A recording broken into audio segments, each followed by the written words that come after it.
জুলাই না হলে কিসের আবার ২৬-এর নির্বাচন?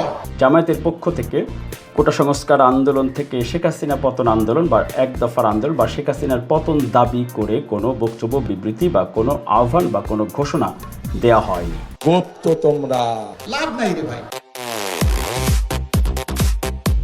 আসলে জামায়াত ইসলামের আমিরের ভূমিকা কি আর প্রধানমন্ত্রী তারেক রহমান ওনারই বা ভূমিকা কি ব্যক্তিগতভাবে অবদান ভূমিকা বা অংশগ্রহণ? তাদেরকে গত ১৬ বছর আমরা দেখি নাই। যারা ৫ তারিখে পালিয়ে গিয়েছে তাদের সাথে তলে তলে এরা মিশেছে। যারা মজলুমদেরকে বলে এরা নাকি গুপ্ত আর সুপ্ত। ভাই একটু নিজের দিকে সবাই তাকায়, এটাই ভালো। জামায়াত ইসলামের আমির ডক্টর শফিকুর রহমান মাননীয় বিরোধী নেতা জুলাই গণ অভ্যুত্থান অর্থাৎ কোটা সংস্কার থেকে শেখ হাসিনা পতন আন্দোলনে ২৪ জুন জুলাই আগস্ট মাসে ওনার ব্যক্তিগত বা জামায়াত ইসলামের দলীয়ভাবে বিরোধী দলীয় নেতা ডাক্তার শফিকুর রহমানের তার ভেরিফাইড ফেসবুক পেজে শুধুমাত্র ২৮ জুলাই ২০২৪ এবং ৩১ জুলাই ২০২৪ ৫ আগস্টের আগে এই দুটি ফেসবুক পোস্ট পাওয়া গিয়েছে।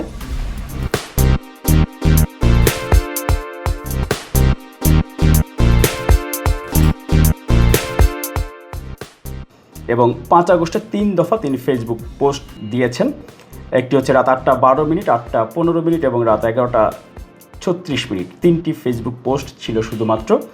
এছাড়া ২৪ জুন জুলাই আগস্ট মাসে কোটা সংস্কার আন্দোলনের পক্ষে বা বৈষম্যবিরোধী ছাত্র আন্দোলনের পক্ষে জামায়াত ইসলামের আমিরের কোনো ভূমিকা, কোনো আহ্বান, কোনো পদক্ষেপ, কোনো সমর্থন সেটি পাওয়া যায়নি। ফেসবুক পোস্টেও তিনি এই আন্দোলনের পক্ষে নিজের কোনো ভূমিকা বা কোনো বক্তব্য সেটি পাওয়া যায়নি। এমনকি জামায়াত ইসলামের পক্ষ থেকে ১৮ জুলাই ২০২৪ একটি ভিডিও ব্রিফিং করা হয়েছিল, অনলাইন ব্রিফিং। জামায়াতের সেক্রেটারি জেনারেল মিয়া গোলাম পরওয়ার তিনি ব্রিফিং করেছিলেন। সেখানে ৫ দফা দাবি দেওয়া হয়েছিল সরকারের কাছে। ১. ৭ জন ছাত্র হত্যাকাণ্ডের সাথে সংশ্লিষ্ট খুনিদেরকে অবিলম্বে গ্রেফতার করে তাদের বিরুদ্ধে কঠোর আইনানুগ ব্যবস্থা গ্রহণ করতে হবে। ২. আন্দোলনরত ছাত্রছাত্রীদের দাবিসমূহ বিবেচনায় নিয়ে অবিলম্বে তার যৌক্তিক সমাধান করতে হবে। ৩. অবিলম্বে সকল শিক্ষা প্রতিষ্ঠান খুলে দিয়ে ভবিষ্যৎ প্রজন্মের শিক্ষা জীবন রক্ষা করতে হবে। ৪.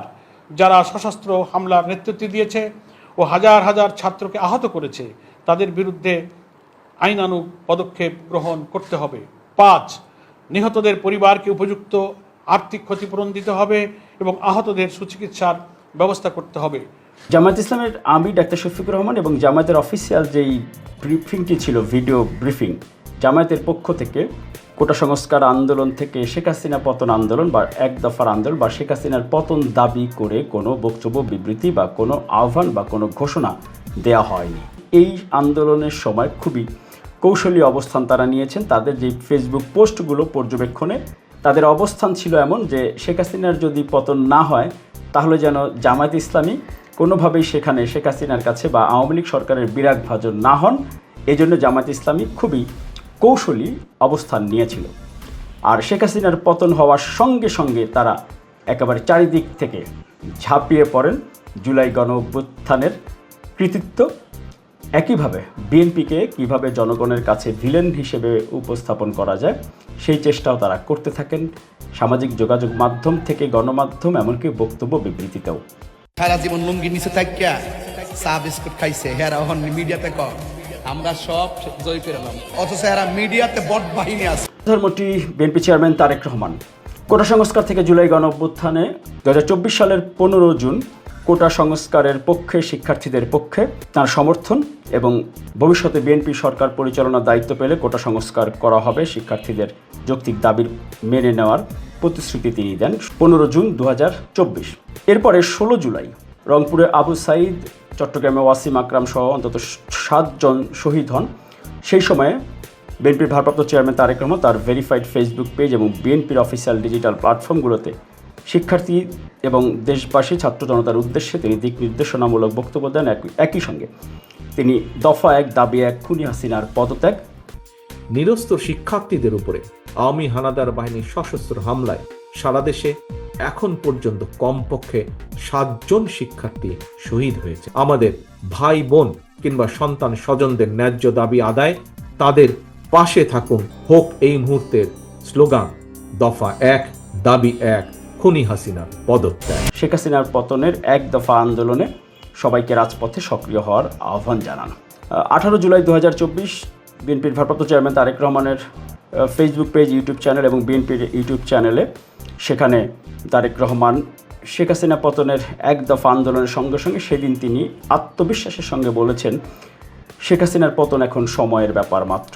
সময়ের সাহসী সন্তান শিক্ষার্থীদের বুক চিতানো প্রতিরোধের মুখে খুনি হাসিনা জনগণের কাছে আত্মসমর্পণের দ্বার প্রান্তে। এখন শুধু সময়ের অপেক্ষা মাত্র। এবং 18 জুলাই তারেক রহমান কোটা সংস্কারের পদে রাষ্ট্র সংস্কারের যে বার্তা, সেটিও কিন্তু 18 জুলাই তারেক রহমানই প্রথম দিয়েছিলেন। চলমান আন্দোলনে বীর শহীদদের রক্ত আর ছাত্র ছাত্রীদের সীমাহীন সাহস, ত্যাগ তিতিক্ষার পথ ধরেই তাই শুধুমাত্র কোটা সংস্কারই নয়, অচিরেই বাংলাদেশের মানুষের কাঙ্ক্ষিত রাষ্ট্র সংস্কারের পথও রচিত হতে যাচ্ছে ইনশাআল্লাহ। এরপরে 19 জুলাই 2024, 21 জুলাই 2024, 1 আগস্ট 2024, 4 আগস্ট 2024 এবং 5 আগস্ট 2 দফা দেশবাসীর উদ্দেশ্যে ভিডিও বক্তব্য এই যে লাইভ স্ট্রিমিং সরাসরি প্রচার হয় এবং পরবর্তী ভিডিও আকারে সেই বক্তব্যগুলো বিএনপি ডিজিটাল প্ল্যাটফর্মে সংরক্ষিত রয়েছে। 6 জুলাই বিএনপির মহাসচিব মির্জা ফখরুল ইসলাম আলমগীর বলেন, ছাত্রদের যৌক্তিক আন্দোলনের পক্ষে রয়েছেন তারা। সাধারণ ছাত্র সমাজের কোটা সংস্কার আন্দোলনের ন্যায্য ও যৌক্তিক দাবি সময়ের সঙ্গে আমরা একমত। ছেলেদের যে দাবি, এই দাবি সরকারকে আমরা বলেছি আমরা সমর্থন করি, এটা অত্যন্ত যৌক্তিক দাবি। অর্থাৎ প্রধানমন্ত্রী তারেক রহমান এবং বিরোধী দলীয় নেতা শফিকুর রহমান জুলাই গণ অভ্যুত্থানে দুজনের ভূমিকা, অবদান ব্যক্তিগত এবং দলীয়ভাবে সেটি তুলে ধরার চেষ্টা করা হলো। এর বাইরে যদি কোনো তথ্য আপনাদের কাছে থাকে সেটি অবশ্যই জানাবেন। Open media cell.